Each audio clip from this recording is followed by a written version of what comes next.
Assalamualaikum warahmatullahi wabarakatuh. Perkenalkan, nama saya Fitri Aisyah Nur Insani dengan NPM 2408260132. Jadi di sini saya akan menjelaskan tentang siklus sel dari blok CMH. Jadi, apa itu siklus sel? Siklus sel adalah rangkaian peristiwa yang terjadi dalam sel eukariotik yang mencakup pertumbuhan, replikasi DNA, dan pembelahan sel untuk menghasilkan dua sel anak yang identik.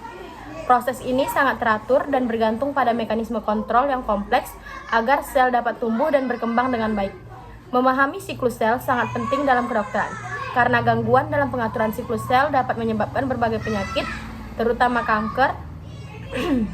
Penyakit-penyakit ini sering disebabkan oleh kerusakan mekanisme pengaturan normal siklus sel yang menyebabkan pembelahan sel yang terkendali.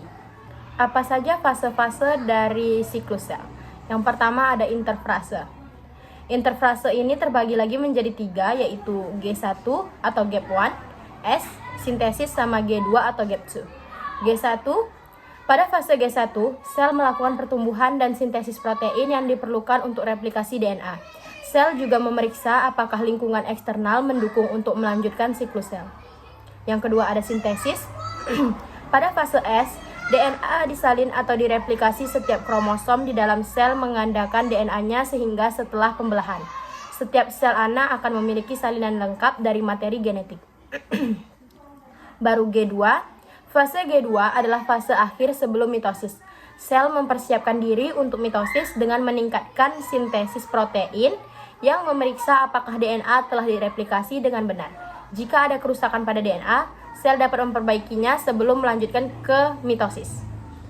Baru fase yang kedua yaitu mitosis. Di mitosis itu terbagi lagi. Yang pertama ada profase. Kromosom mulai terkondensasi dan menjadi lebih mudah terlihat di bawah mikroskop.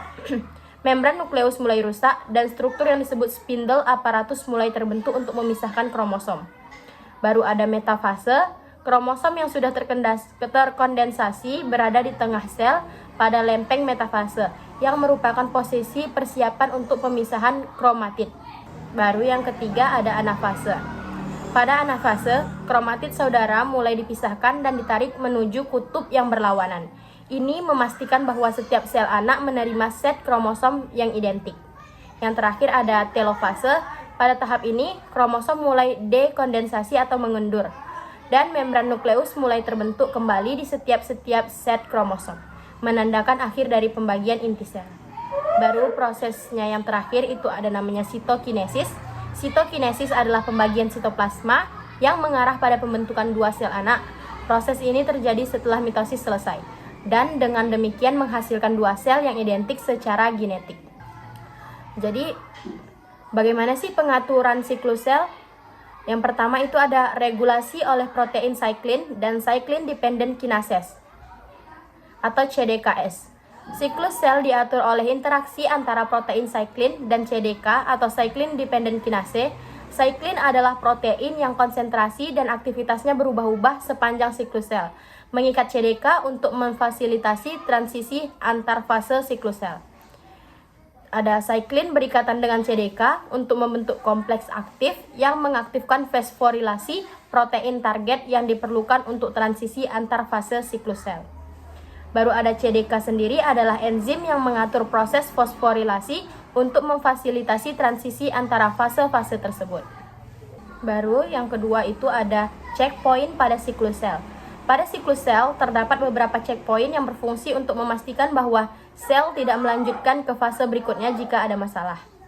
Yang pertama itu ada checkpoint G1 atau S, memastikan bahwa tidak ada kerusakan pada DNA sebelum sel melanjutkan ke fase sintesis. Baru checkpoint G2 atau M, memastikan bahwa replikasi DNA telah selesai dengan benar dan bahwa sel siap untuk membelah. Yang ketiga ada checkpoint metafase atau anafase, memastikan bahwa kromosom telah terpasang dengan benar pada spindle apparatus sebelum dipisahkan. Regulasi dan kontrol mutasi, P53 dan regulasi siklus sel.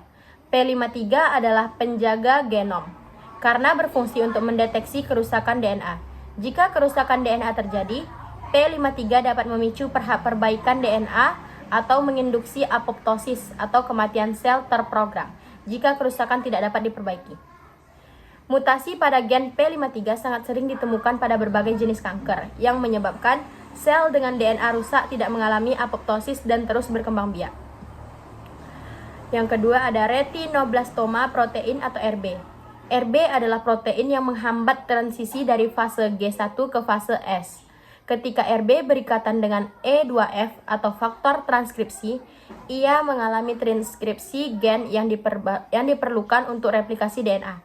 Pada fase G1, cyclin diberikan dengan CDK4/6 yang memfosforilasi RB, mengurangi ikatan dengan E2F dan memungkinkan transisi ke fase S.